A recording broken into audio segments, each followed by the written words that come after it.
Straight to our top story, the Section 194 inquiry is recommending the removal of suspended public protector Busisiwe Mkhwebane from office. In fact, the committee has found that there are sufficient grounds of incompetence and misconduct on Mkhwebane's part. She will be given an opportunity to react on the findings. Our senior reporter Ayesha Ismail is tracking that story and joins me live right now. Ayesha, good evening. The Section 194 has been sitting for hours today. In fact, they are deliberating on their draft report. We now know that they've found evidence of misconduct and incompetence. Was this call it a unanimous decision, if you will? Well, William, as you know, the committee has been sitting for many months, in fact, for more than a year now. They've been meeting since last year, July, I believe, and today they were sitting for hours and they were deliberating on their draft report. Now, remember, this draft report has to first go to the suspended public protector for her input, and then, of course, it will go to the National Assembly, because at the end of the day, it's the National Assembly will have to make that final decision. But coming back to your question, was it a unanimous decision? Well, the members who participated in the deliberations today, most of them agreed with the committee's decision that a recommendation should be made that the suspended public protector Busisiwe Mkhwebane must be removed from office. This is what the chairperson had to say when he was doing his summary of today's proceedings.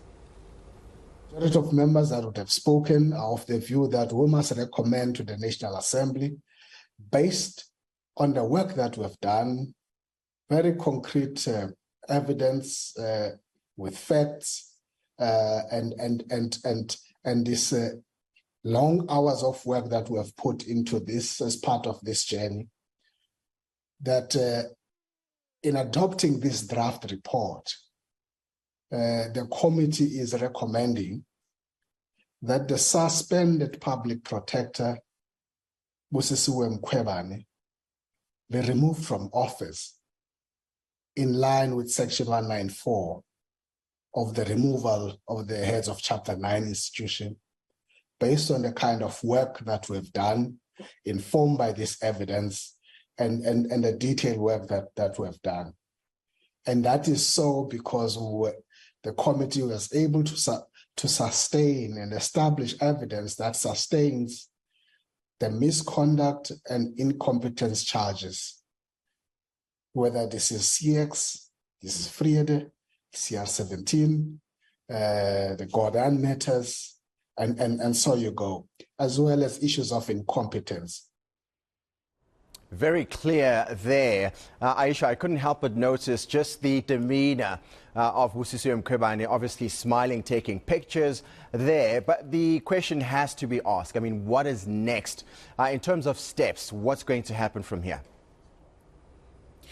So, according to the chairperson, they will now kind of clean up the draft report. That will then be sent to the suspended public protector, I believe, as early as this weekend.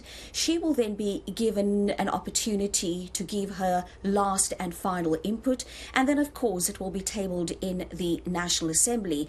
Now, the National Assembly, it will take 2/3 majority for the removal of the public protector. And just to note also that one of the legal advisors did make this. In fact, what she said was that she needs to point out that in South Africa, we don't use the word impeachment. We say removal from office. And so it's going to take a 2/3 majority in Parliament to have Busisiwe Mkhwebane removed from office. And that whole process is expected to take place very soon, perhaps by the end of this month. Because remember, Mkhwebane's term of office expires round about the 14th, 15th of October this year. And if she remains in office, she will, at the end of her term, get a gratuity of about 10 million rand in terms of her package. It's going to be interesting to see how how the National Assembly treats this recommendation made by the Section 194 committee, because again the legal advisor pointed out that the law says they may remove her, not must remove her.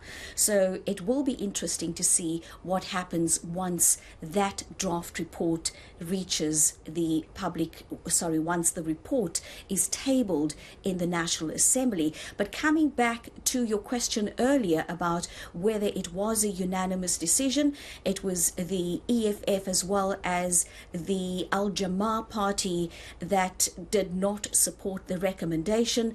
Al Jamaa would like to see the suspended public protector complete her term of office, and of course the EFF also went and said that they believe that the process was not fair to the suspended public protector. They also pointed out that she did not have an opportunity at the end to have legal representation, something that was disputed by the committee members. And they also said that they are going to reserve their right to take this report on review. But let's listen to what the ANC's Kola had to say. We have done everything in our power, Chair, even halted the proceedings and went and acted ultra vires because we assisted issues of legal representation that were not part of our own role, because the committee must be seen and must be known as the most fair committee that must allow the PP to have her own representatives in the proceedings. But it does look there, though, that the legal representative matter becomes now a missile or a weapon of mass destruction. And we must remind committee members that even the issue of the state attorney was requested by the PP. The PP requested that the state attorney must come to the rescue because of the challenges of legal representation. And later, that submission was changed by the same PP. It must not be seen by members and the public that we imposed the state attorney to the PP. It's not true, Chair. We acted upon the request of the PP that the state attorney must come to the fore.